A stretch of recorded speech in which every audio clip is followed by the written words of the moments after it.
nós vamos falar a respeito sobre a naturalização extraordinária, artigo 67 da Lei de Imigração. Primeiro, as condições de naturalização extraordinária estabelecem exatamente nos seguintes termos. Olha, será concedida à pessoa de qualquer nacionalidade fixada no Brasil há mais de 15 anos ininterruptos e também sem condenação penal, desde que requeira a nacionalidade brasileira. Ou seja, o tempo que a pessoa ficar são 15 anos, primeiramente. Segunda condição é estar fixado no país e de forma ininterrupta, ou seja, sem intervalo de tempo. Um exemplo, a pessoa ficou 14 anos no Brasil, só que ela tinha que retornar ao Brasil, ao país dela de origem, Suécia, por exemplo, e perdeu, né, a condição. Vai ter que começar do zero, não vai ter mais direito, tá? O próprio Ministério da Justiça não vai conceder. Então, tem que ser de forma ininterrupta, ininterrupta. Outro detalhe, sem condenação penal. Essa condenação penal, trânsito julgado de decisão penal condenatória. Se não havendo trânsito julgado, não há que se falar em condenação, ou seja, ela pode pedir mesmo com processo em curso. E também tem que requerer pedir também para que consiga ter direito. Não é de forma automática. É exatamente o que o artigo realmente estabelece.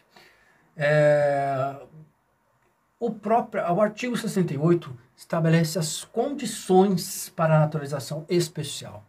Condições estas que são bem situadas da seguinte maneira.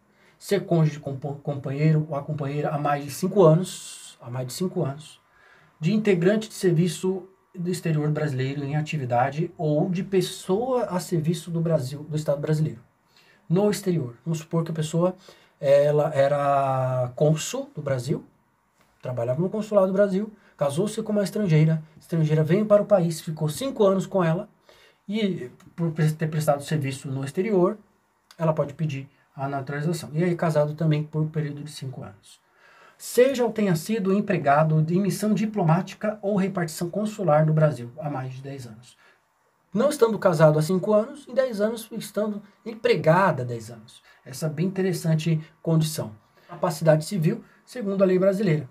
A capacidade civil significa que a aptidão de uma pessoa tem para exercer direitos e obrigações. Conforme o Código Civil, a pessoa capacitada civilmente é a condição principal. E também a incapacidade sendo uma excepcionalidade, seja incapazes aqueles que não tendo conseguir dispor seus atos na vida civil. Os menores de 16 anos, ainda que seja capacidade relativa, quando se chegar à maioridade, e também temos os deficientes mentais e etc. O que significa dizer? A princípio, até do jeito que se você não assistiu o meu vídeo falando sobre a naturalização ordinária, assista, porque eu falei a respeito sobre a capacidade civil. Sendo a capacidade civil absoluta, não pode pedir diretamente, mas você pode ter um representante legal, né? Vai ter que entrar com uma ação de curatela para se obter, posteriormente, alguém representá-lo judicialmente ou extrajudicialmente, conforme o caso. Aqui temos, não há o que se discutir, comunicar-se em língua portuguesa, condições estabelecidas do naturalizando. Aí eu disse aqui, comprovação por meio de cursos de língua portuguesa, diploma de nível médio ou superior. Eu já tinha comentado da mesma forma da naturalização ordinária, a extraordinária é da mesma natureza. Da mesma forma, tem que comunicar a língua portuguesa e provar que a pessoa tem condições. O que significa dizer também que a naturalização extraordinária de comunicação de língua portuguesa poderá servir por meio de provas, documentos que traçam elementos de provas. Por exemplo, a pessoa fez um curso de línguas, né, um curso completo de língua portuguesa, recebeu um certificado, mas esse certificado tem que ser reconhecido pelo MEC, é melhor ser reconhecido pelo Ministério da Educação. Por quê? Porque é mais recomendável. Se caso contrário, cada vez que a pessoa tenha um curso de formação, ela também pode servir como um elemento de prova. Você, eu fiz um curso de mecânica, pode servir como prova. Vamos lá. Não possui condenação criminal, ou mesmo se reabilitar. Não possui condenação criminal, nós já comentamos a respeito. Sobre reabilitação, o artigo 92 do Código Penal estabelece sobre as condições de reabilitação. No caso, a pessoa tem que entrar com uma ação de reabilitação para depois pedir a concessão da naturalização do especial. Então vamos lá.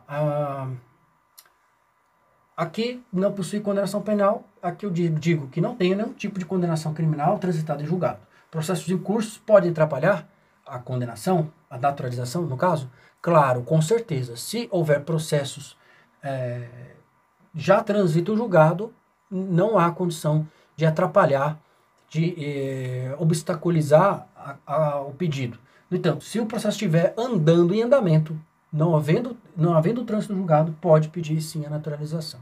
Ainda que posteriormente, os efeitos dessa decisão possa trazer a condição. Essa seria a questionamento, e a resposta seria não, a princípio não, mas dependendo do tipo de crime, o efeito da condenação pode trazer a cassação da naturalização.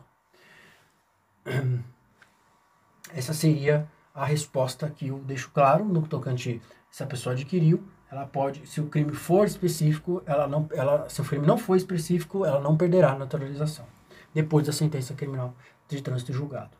A reabilitação criminal, que eu já mencionei, já vou deixar claro novamente, eu tenho também um outro vídeo que eu falo sobre naturalização, de reabilitação também, que trata a respeito sobre os requisitos, mas aqui eu deixei um breve resumo.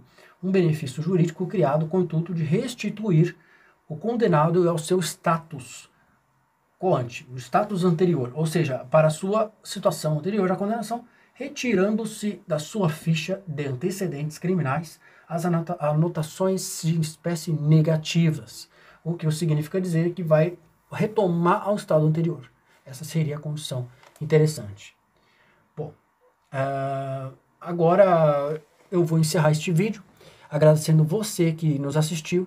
Em breve eu vou falar a respeito sobre a naturalização provisória e os outros elementos cruciais para a concessão de naturalização. Aguardo você nos próximos vídeos. Um forte abraço.